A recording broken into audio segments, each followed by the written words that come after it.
Happy Wednesday, friends. We are halfway through our second week of doing our schooling from all different places. I hope you're enjoying learning from home and still doing lots of learning, not only with your brain, but also with your body. Make sure that you're getting out and about, getting lots of good exercise for your body so that your body can be just as strong as your mind. So let's take some time right now and build our brains by doing some reading and writing. So our story for today is, of course, found in our Grace Reader, and we're going to be working on our story called Dark Clouds and Wind, and it's on page 30, and you'll find it goes from 30, 31, 32, and 33. Okay, so 2 pages of story, 2 picture pages. And our story, Dark Clouds and Wind, is going to be talking to us about and telling us the story about what the Spencer family does when they see some dark clouds in the sky way over in the west. And you probably know what that means if you see dark clouds in the sky coming towards you. That's right, it probably means it's either going to get really windy, or it's going to rain, or there might even be a storm coming up. And so that's what the Spencers are going to find out, what is coming their way with these dark clouds they see in the sky. Today I'd like for you to keep an eye out on some of these words: Spencer, face, glances, and place. Also the word chance and the word house. Notice all of those words have the sound in them. I'd also like for you to keep an eye out on some vocabulary words in our story. Be looking out for the word basement. Some of you might have a basement in your house. And remember, a basement is a part of a building that is completely below ground. The basement is going to be the bottom part of our house. Another word you'll find in your story today is the word shutters. And some houses have shutters and some houses don't. Our story today, the Spencer's house does have shutters, but shutters are like outside covers for the window, and you can open and close them kind of like you do a door. So you could think of them kind of like little mini doors for your windows. You can open them to let the sunlight in, or you can close them to maybe keep things out like a storm. And then the other word I want you to keep an eye out for is the word darts. And if you dart, that means you run or move quickly in lots of different directions. You might have darted around your lawn today. That kind of means like you're running zigzag. And so that's the word darts. So be looking and listening for those words as you read. And you're reading to find out today where the Spencers go when they see these dark clouds coming up. After you finish your story today, you're of course going to take your Kitty Cat workbook. Make sure you have Unit 6. And we're going to turn to 13.2. And again, we have 4 questions for our story today. Make sure you find the page Dark Clouds and Wind. And again, you're getting some really good practice with our questions each and every day, answering the questions in a complete sentence, capital letter, end mark. And make sure your sentence says a complete thought. Your sentence should be more than just one word. Make sure it has a complete thought and it completely answers the question that you've been asked. You have questions 1 and 2 on the front side of the page, and then on the back side of the page, you have questions 3 and 4 to complete. So you're reading and answering questions about our story, Dark Clouds and Wind. You're welcome to pause the video to do the reading part, and then we'll come back and review our spelling words, and then also review nouns and pronouns. All right, you're back from doing your reading, I hope. Remember, these are our spelling words for this week. You can read them out loud together with me. Maps, mice, hammer, trimmed, skipped, scrub, space, and our tricky word could. So again, find a new way today to practice your words. Maybe you want to make a YouTube video of you spelling your words. That would be super cool. You could do that with your parents' help. Again, go outside if the weather is beautiful and write them with your sidewalk chalk. Grab a nice piece of paper and use all your different colors and rainbow write your spelling words.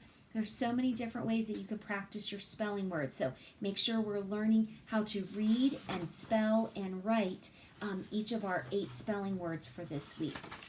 We're also going to do a review of pronouns. And so you might want to have your whiteboard out for this part. And again, remember, you can always pause the video at any time. We've been particularly looking at pronouns that take the place of nouns, and we've been really focusing on these 5 pronouns. Read them with me. He, she, it, I, and you. And each of these pronouns are used for different things. Remember, the pronoun he is used to replace a boy noun. She is used to replace a girl noun.